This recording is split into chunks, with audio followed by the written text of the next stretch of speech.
Good morning. And this is the question not directly related to the remainder, and you need to use the some concept of the factors and divisors, and then you will solve the questions of this remainder questions, है ना। Exam में हम लोग को question बनाने का habit होना चाहिए, छोड़ने का तो हैबिट होना ही नहीं चाहिए, ठीक है ना। क्योंकि यदि छोड़ने का हैबिट होगा तो एग्जाम में तो सब क्वेश्चन ही टफ आता है, ऐसे करते करते तो सब क्वेश्चन ही छूट जाएगा, तो क्वालिफाई नहीं हो पाएगा। हम लोग मिडिल क्लास फैमिली से बिलोंग करते हैं, ठीक है ना। हम लोग पढ़ के ही अपना ड्रीम को रियलिटी में कन्वर्ट कर सकते हैं। हम लोग के पास दूसरा कोई ऑप्शन नहीं है, इसलिए पढ़ाई स्टडी पर पूरा फोकस कीजिए। 18 ईयर्स मैंने अपना कैरियर जो है वो डिफरेंट इंस्टीट्यूशन में मैंने स्पेंड किया इन पटना, ओके। और मैंने 18 साल में सबको यही बोला है कि पढ़ाई करके ही अपना ड्रीम को रियलिटी में कन्वर्ट कर सकते हैं, and you will get a very prestigious position in the society if you get a higher education or if you are doing a good position in the corporate world। तो corporate world में अच्छा position लाने के लिए अच्छा exam को भी qualify करना पड़ेगा, ठीक है ना। चलिए ठीक है, देखते हैं।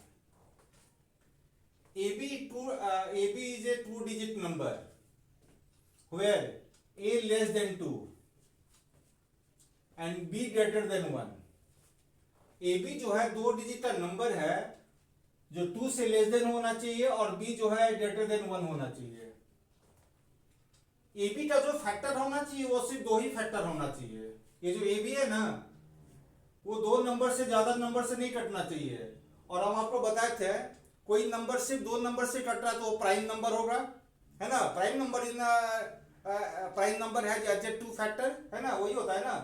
Find remainder when all possible value of the product of AB मतलब AB का जितना भी वैल्यू पॉसिबल होगा उसको इंटू करना है, देन यू डिवाइड बाय 7। तो पूछ रहा है रिमाइंडर क्या होगा, ठीक है ना। मैंने बताया अब जो है A जो है लेस देन 2 होना चाहिए, तो लेस देन 2 क्या होगा बताइए। तो यहां पर 1 होगा, यहां पर A के स्थान पर 1 होगा तो 0 नहीं ना होगा, क्योंकि 0 होगा तो जीरो और ये सिंगल डिजिट नंबर बन जाएगा ना। हमको चाहिए 2 डिजिट का नंबर ना, इसका मतलब यहां पर 1 होगा, ठीक है ना। और B जो होना चाहिए 1 से ज्यादा होना चाहिए, मतलब यहां 1 है तो यहां 1 नहीं होना चाहिए, दोनों नंबर इक्वल हो जाएगा, ठीक है ना। इसका मतलब यहां पर क्या होना चाहिए 1 से ज्यादा। लेकिन ये भी ध्यान में देना है कि उसका कितना फैक्टर होना चाहिए, 2 ही फैक्टर होना चाहिए। तो क्या क्या हो सकता है, AB के स्थान पर 13 AB के स्थान पर 13, फिर क्या होगा बताइए, कौन सा प्राइम नंबर 17 और ये 19 होगा, यही होगा ना। आपको हम बताए थे AB तभी पॉसिबल होगा, AB जब आपको हम बताए थे AB यदि 101 से इंटू कर देते हैं तो AB आता है। यदि 2 डिजिट का नंबर में if any 2 digit number when multiply by 101 it will become AB होता है ना। तो 13 में यदि 101 से इंटू कर देंगे तो 13 बनेगा, 13 ये भी 13। तो पहला पॉसिबल वैल्यू आया 13 आया। दूसरा आते हैं 17 है, इसमें फिर 101 से इंटू कर देंगे, ये दूसरा वैल्यू आएगा 17। और थर्ड में जो है 19 आएगा। अब इससे ज्यादा वैल्यू पॉसिबल नहीं होगा क्योंकि A जो है लेस देन 2 है, मतलब कि अब तो दे नहीं सकते ना।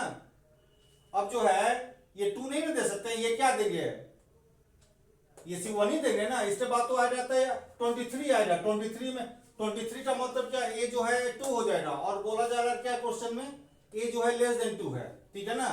इसी को किस नंबर से डिवाइड करना है, 7 से डिवाइड करना है, ठीक है ना, 7 से। तो ये बताइए रिमाइंडर में, तो रिमाइंडर हम लोग काफी देख चुके हैं, ठीक है ना। 13 को 7 से काटिए क्या बचेगा, -1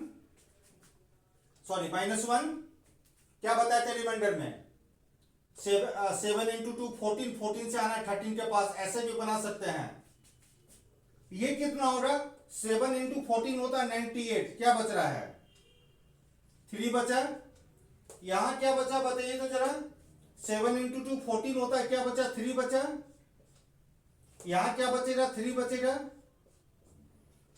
7 इंटू 4 होता है 14 होता है, यहाँ क्या बचा 5 बचा, और यहाँ पर क्या बचा, यहाँ पर 3 बचा। इसको और भी इजी मेथड से बना सकते थे, ठीक है ना, ठीक है कोई बात नहीं है, जब क्वेश्चन बन गया तो बन गया है, ठीक है ना। एक बार देख लेते हैं गुना भाग सही हुआ है नहीं हुआ है, ठीक है। ये -1 98 3 बचा, 7 इंटू 14 3 बचा, ये 3 बचा, 7 इंटू 4 14 5 बचा, और ये 98 3 बचा, ठीक है ना। कभी कभी गुना भाग में गलती हो जाती है, ठीक है ना।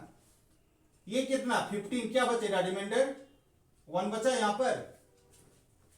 ये दोनों कितना 9 है, 7 से डिवाइड करेंगे क्या बचेगा 2 बचेगा यहाँ पर। ये जो है -3 हुआ, अब जरा इंटू कीजिए तीनों को, बटा 7 है ना, जरा इंटू कीजिए तो -6 आएगा, -6। रिमाइंडर तो कभी माइनस में आता नहीं है, क्या बताते हैं, जिस नंबर से डिवाइड करते हैं जाके उसमें ऐड कर देंगे। कितना हुआ 7 में से 6 मतलब -6 प्लस 7 कितना हो जाएगा यहाँ पर, रिमाइंडर 1 हो जाएगा, ठीक है ना, ठीक है। Okay thank you. क्वेश्चन को आप क्वेश्चन के रूप में मत बनाइए, क्वेश्चन को बनाइए कि कंसेप्ट कैसे क्लियर हो, ठीक है ना, कंसेप्ट कैसे क्लियर हो। कंसेप्ट यदि क्लियर हो रहा तो सब क्वेश्चंस बनेगा, गारंटी देते हैं, ठीक है ना। और कंसेप्ट यदि नहीं क्लियर हो रहा तो every question you will consider that question as the new question, means कि लगता है कि पहली बार जीवन में पहली बार देखे हैं क्वेश्चन। तो कंसेप्ट पर फोकस कीजिए, है ना। समय बहुत कम है, समय बीतते देरी नहीं लगता है। आज से कुछ दिन पहले लगता था कि मैं पूर्णिया में हाफ पैंट पहन के क्रिकेट खेल रहा हूँ, और कब मेरा 52 ईयर्स हो गया मुझे पता भी नहीं चला, जिस समय मेरा एज 12-13 वर्ष था। तो समय बीतते देरी नहीं लगता है। ये आपका जो नेक्स्ट एग्जाम जो है ना, देखते देखते आ जाएगा, आपको पता भी नहीं चलेगा। तो फोकस ऑन स्टडी, है ना, और आदत डालिए क्वेश्चन को बनाने का, क्वेश्चन को छोड़ने का नहीं, क्योंकि एग्जाम में सब क्वेश्चन टफ आता है, ऐसे तो सब क्वेश्चन ही छूट जाएगा, ठीक है। Okay thank you.